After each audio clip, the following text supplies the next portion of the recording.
Table ronde autour du travail d'intérêt général au tribunal de grande instance de Toulouse. Cette peine alternative à l'incarcération, adoptée en 1983 et à destination principalement des populations jeunes ou en difficulté d'insertion, semble démontrer son utilité. Une mesure qui est à la fois de réparation et qui permet aussi d'éviter l'incarcération, puisque c'est une peine alternative à une peine ferme.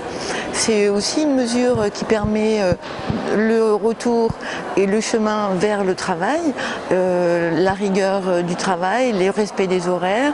3 conditions requises pour la réussite du travail d'intérêt général. Tout d'abord, le condamné doit avoir conscience qu'il s'agit bien d'une sanction. La deuxième condition, c'est que l'adéquation entre la personnalité de celui qui est susceptible de faire l'objet et les caractéristiques spécifiques de cette peine soient bien adaptées, c'est-à-dire il s'agit d'un travail avec des obligations, de répondre à des rendez-vous, de fournir des documents. Enfin, une bonne adaptation entre la personnalité du condamné et le lieu où il va accomplir son TIG. En 2010, 34 000 heures de travail d'intérêt général ont été effectuées en Haute-Garonne, soit 2 fois plus qu'en 2009, et pour 65% d'entre elles au sein de collectivités locales.